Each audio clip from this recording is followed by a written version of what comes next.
11조와 헌금의 문제는 우리 그리스도인들의 신앙생활에 있어서 심각한 고민이고 때로는 장애물 같습니다.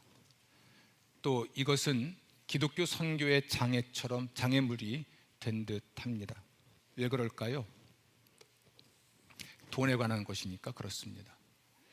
그만큼 우리의 삶에 있어서 돈은 중요하다는 것인데, 이것을 하나님께 드리는 일이 우리 그리스도인의 삶에 있어서 얼마나 중요한지, 또 그것이 과연 하나님의 말씀, 하나님의 뜻인지 오늘 듣도록 하겠습니다. 먼저 참된 경건 생활이 무엇인지 우리 헌법을 토대로 말씀드려 보겠습니다. 기독교에 대한 선교교회의 헌법 제4장 생활규범 제1절은 네 가지 하나님께 대한 경건 생활을 소개합니다. 첫 번째는 주일 성수입니다. 주일을 거룩하게 지키며 공예배에 경건하게 참여하여 성경 말씀과 설교를 명심하여 들어야 한다. 두 번째로 기도 생활입니다. 기도 생활을 계속하되 밀실 기도와 가정 예배에 힘써야 한다. 세 번째, 교회 생활인데요, 교인은 교회 생활에 충실할 것이며 성경을 부지런히 읽어 생활의 지침으로 삼아야 하며, 교역자와 직원은 교회 내의 생활에서 그 직분의 품위에 손상되는 생활을 하지 않아야 한다. 여기까지는 우리가 동의를 할 것 같습니다. 여러분, 경건하다는 것은 하나님을 경외하는 삶의 태도입니다. 경건하다, 하나님을 경외하는 경외심에서 우러나온 삶의 태도인데요, 그러므로 하나님의 모든 뜻에 순종하는 것으로 하나님에 대한 경외가 표현되죠.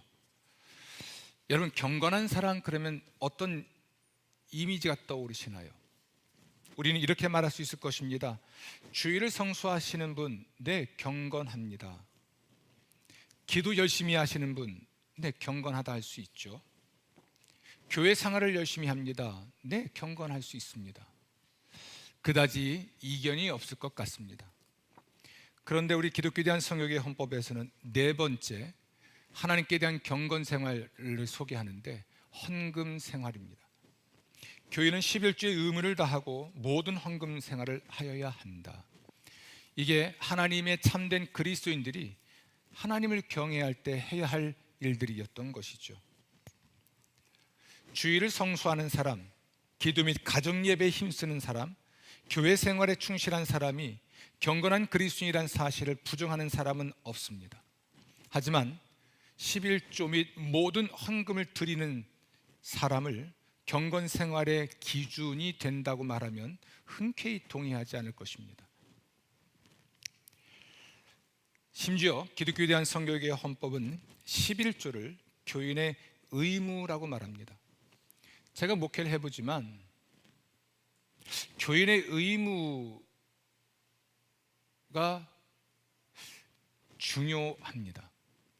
교인의 권리가 있겠지만 교인의 의무 또한 중요한 것이죠.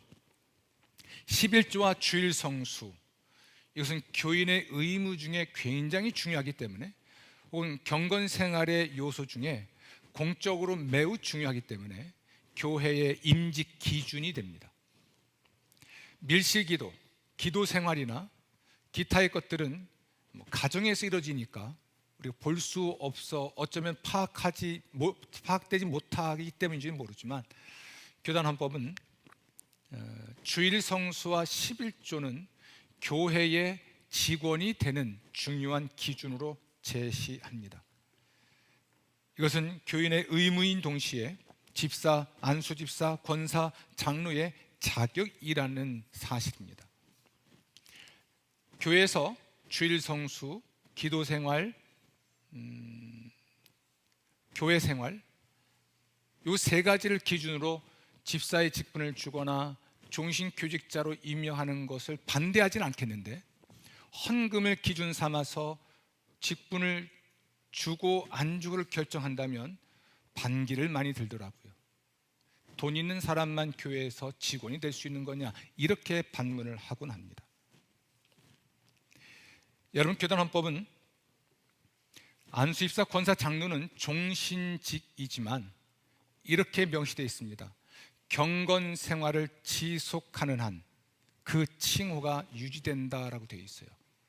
이 문장은 경건 생활을 지속하지 않는다면 칭호가 유지될 수 없는 겁니다. 경건 생활이 뭘까요?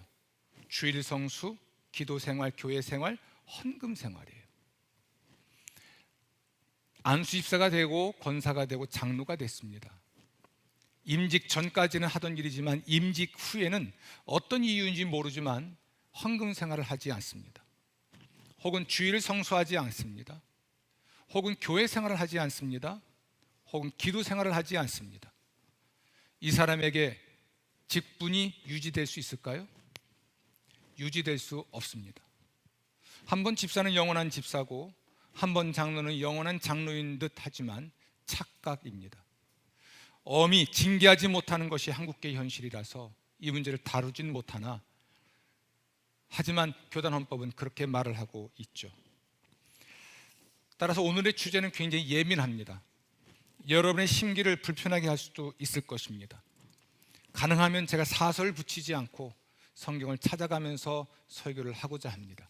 이야기는 느헤미야 안에서 거의 제한되겠지만 꼭 필요하면 다른 본문들을 인용하여 해설을 하도록 하겠습니다.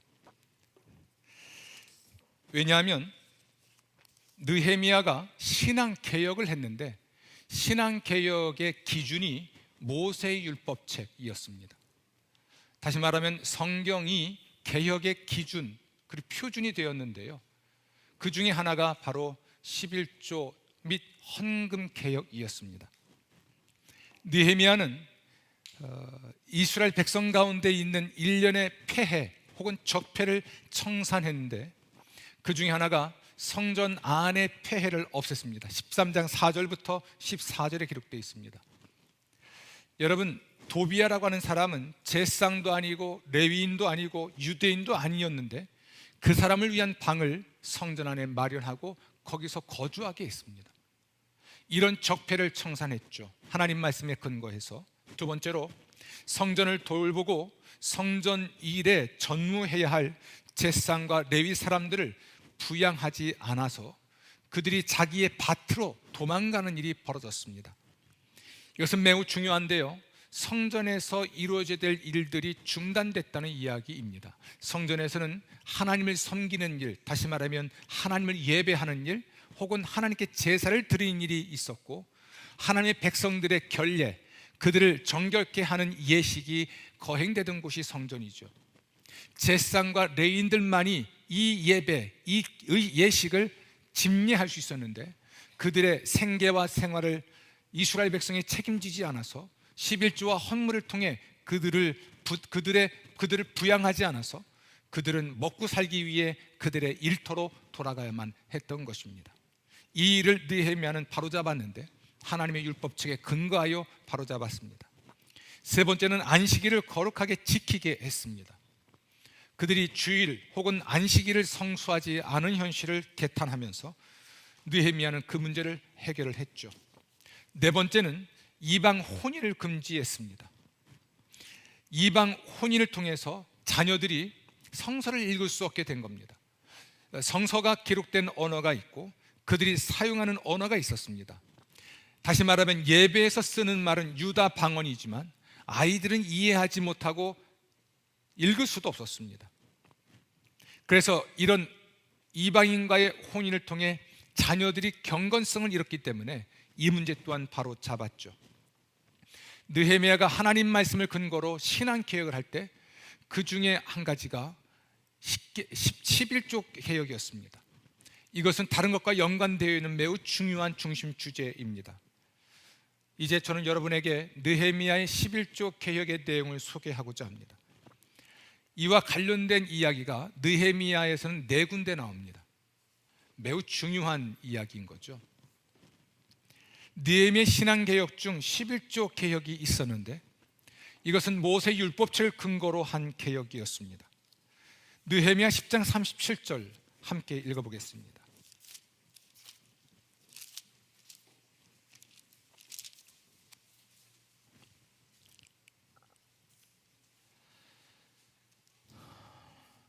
10장 37절에 보면 레위 사람은 37절 끝에 가면 이 레위 사람들은 우리의 모든 성읍에서 산물에 무엇을 받는 자입니까? 11조를 받는 자였습니다. 레위 사람은 제상 한 사람의 감독 아래 11조를 받았고, 제상들은 레위 사람이 받은 11조의 11조를 받았습니다.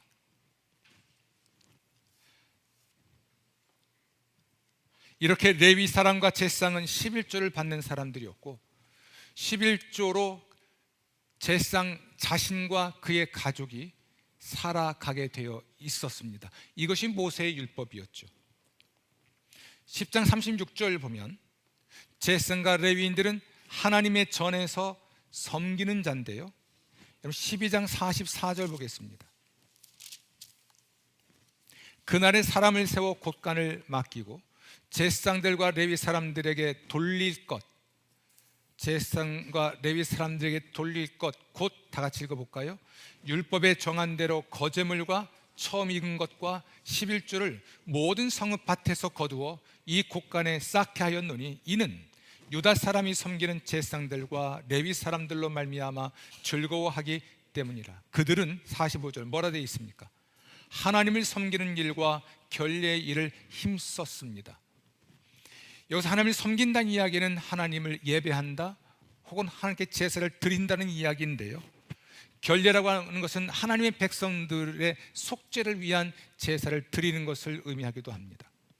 그런데 주목할 건 성전에서 일을 하는 제사장과 레위인들, 그들의 몫이 있었습니다.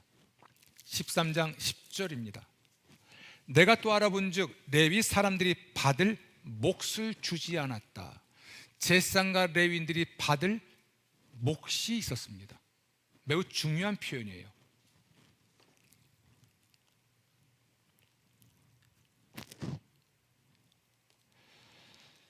온 이스라엘은 첫 열매와 11조로 그들을 부양했던 것이죠.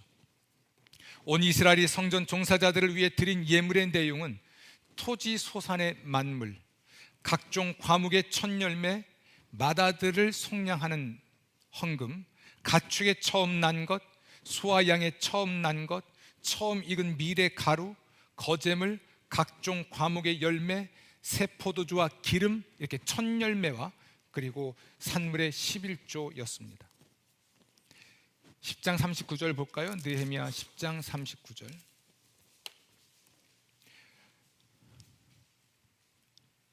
제일 밑에 줄에 보면 그리하여 우리가 다 같이 우리 하나님의 전을 버려두지 아니하리라. 아멘.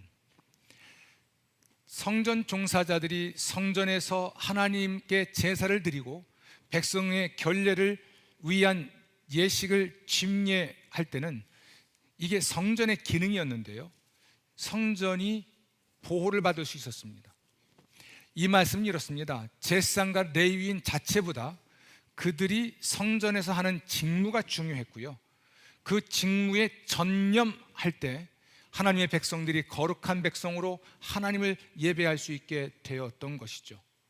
근데 제사장과 레위인들이 받을 몫을 주지 않으면 그들은 먹고 살기 위해서 직업을 가져야만 했고, 성경이 표현한 대로 자기들의 밭으로 도망갔다라고 되어 있는데, 먹고 살기 위해서 또 다른 직업을 가짐으로써 성전 제사가 중단되고 하나님을 예배할 수 없게 됐고, 하나님의 백성이 하나님의 은혜를 입을 길이 막히게 된 것이죠. 그래서 느헤미야는 첫 열매와 11조로 제사장과 레위인을 부양하지 않은 지도자들을 꾸짖었습니다. 느헤미야 13장 11절입니다. 그가 잠깐 동안 페르시아에 있는 바사 왕궁으로 갔다가 와 보니 그 전에 바로잡아놨던 일, 첫 열매와 11조로 제사장과 레위인들을 부양하는 일이 중단된 걸 발견했습니다. 그래서 그 일을 진행하지 않았던 민장들, 백성의 지도자들을 꾸짖었죠. 이 말과 함께 우리가 주목해야 될 것은 13장 14절입니다. 다 같이 읽습니다. 내 하나님이여, 이 일로 말미암아 나를 기억하옵소서. 내 하나님의 전과 그 모든 직무를 위하여 내가 행한 선한 일을 도말하지 마옵소서. 아멘. 느헤미야에서 내 하나님이여 나를 기억하소서라는 기도는 굉장히 중요합니다. 그리고 이 기도는 우리에게 낯설은 기도입니다. 그리고 불편한 기도가 되기도 하죠. 여러분 13장 그리고 느헤미야를 마무리하는 마지막 절을 한번 보겠습니다. 다 같이 읽어볼까요? 또 정한 기한에 나무와 처음 익은 것을 드리게 하여 싸우니 내 하나님이여 나를 기억하사 복을 주옵소서. 내 하나님이여 나를 뭐하사? 기억하사 뭘 주옵소서? 복을 주옵소서. 좀 불편한 기도일 수 있습니다. 그런데 느헤미야는 이렇게 제사장과 레위인들을 복직을 시키고 그들이 성전에서 하나님을 제사하거나 백성들의 결례 예식을 집례하게 한 후에 그 일을 기억하소서, 그 일을 한 나를 기억하소서, 나에게 그러므로 은혜를 베푸소서, 나에게 복을 주소서라고 기도를 합니다. 조금 다른 일도 있지만 이것은 매우 중요한 표현인데 어느 성도는 이 말씀을 듣고 막 울더라고요. 13장 22절입니다. 안식일을 지키게 한 후에 이렇게 기도합니다. 내 하나님이여 나를 위하여 이 일도 기억하시고 주의 크신 은혜대로 나를 아끼시옵소서. 내게 은혜를 베푸소서라는 표현을 나를 아끼소서라고 표현했습니다. 제사장과 레위인들의 몫을 주지 않은 지도자들을 느헤미야는 꾸짖었고 그가 제사장과 레위인들을 위하여 그들의 몫을 주는 일을 한 후에는 내 하나님이여 그 일을 기억하소서, 내 하나님이여 그 일을 한 나를 기억하소서, 내 하나님이여 그 일을 한 나에게 복을 주소서, 그 일을 한 나를 아끼시옵소서, 그 일을 한 나에게 은혜를 베푸소서, 이 기도를 합니다. 저는 설교를 준비하다가 여기서 멈췄습니다. 이것은 이런 의미거든요. 우리가 하나님을 위하여 또는 하나님의 백성을 위하여 한 일들은 선한 일이고 하나님은 그 일을 기억하시고 그 일을 한 나를 기억하시고 나에게 은혜를 주시고 나에게 복을 주시고 나를 아끼신다는 말이거든요. 아멘. 과연 이 믿음이 여러분이 있습니까? 조금 여러분이 불편할 수 있지만 이런 질문 해봅니다. 하나님, 제가 헌금했는데 그 헌금을 기억해 주소서라고 말할 수 있습니까? 하나님, 제가 11조를 드렸는데 이걸 기억하소서라고 말할 수 있습니까? 여러분의 11조, 여러분의 헌금 생활 온전한지를 여쭤보는 거예요. 제가 11조를 드렸습니다. 근데 조금 떼고 드렸습니다. 이래야 되는 것은 아닌지. 그리고 그것을 근거로 내게 복을 주소서, 내게 은혜를 베푸소서, 나를 아끼시옵소서 이렇게 기도할 수 있을까요?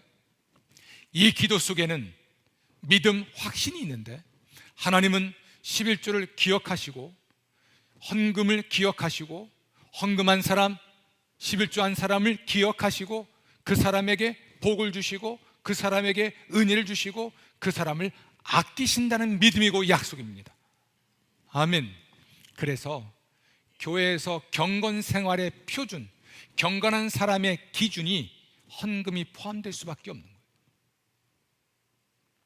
그리고 11조가 포함될 수밖에 없는 것이고 교회의 교직자, 교회에서 권리를 행사할 수 있는 지위를 갖게 되는 그 일의 기준이 교회 밖의 직원이 아니라 교회의 직원의 기준으로서 충분히 헌금이 중요한 기준이 될 수 있는 거죠. 저는 여러분 모두가 이 기도를 자유롭게 드릴 수 있게 되기를 바랍니다. 아멘, 아멘. 그리고 정말 그것을 토대로 하나님 내게 복을 주소서라고 기도할 수 있기를 바라요. 조금 다를 수 있으나 저는 다르지 않다고 보는데 현실은 어떨까요? 헌금을 하는 게 부끄러운 일입니까? 이제 신앙생활을 막 시작하는 사람에게는 헌금을 언제 가르쳐야 될까요? 시작할 때 가르쳐야 됩니다. 기독교 신앙에서 헌금은 중요합니다라고 가르쳐야 돼요. 그래서 헌금과 11조의 문제는 복음 전도의 장애처럼 보이지만 하나님의 복과 하나님이 아끼시는 은총을 누리게 하기 위한 최선의 충고요, 최선의 권면입니다. 헌금하는 사람을 왜 조롱할까요? 제가 임직을 할 때마다 그런 말을 듣습니다. 헌금을 기준으로 삼는 것은 좀 빼자고 하더라고요. 앞으로는 빼지 않겠습니다. 헌금이 경건의 기준이라고요. 때로는 표준이 됩니다. 현실은 이런 얘기를 제가 들었습니다. 헌금 조금만 하세요. 왜냐하면 교회가 돈을 막 쓰는 것 같습니다. 당신 자녀들 헌금 좀 그만하라고 하세요. 목사가 돈을 헤프겠습니다. 교회가 재정을 막 쓰는 것 같으니 헌금 안 해야지. 그리고 옆에 교회 하는 분도 있습니다. 기가 막힌 일입니다. 이것이 왜 부끄러울까요? 헌금하는 것이 조롱받을 일인가요? 하나님께 지난주도 말씀드렸습니다만 헌물을 하고 헌금한 사람들의 이름이 호명되는 것이 과연 부끄러운 일인가요? 저희 교회 주부에서는 헌금자 명단이 빠져 있지만 헌금자 명단을 기록하는 것이 나쁜 일이 아니에요. 하나님이 기억하시잖아요. 하나님이 기억하신다고 말씀하시잖아요.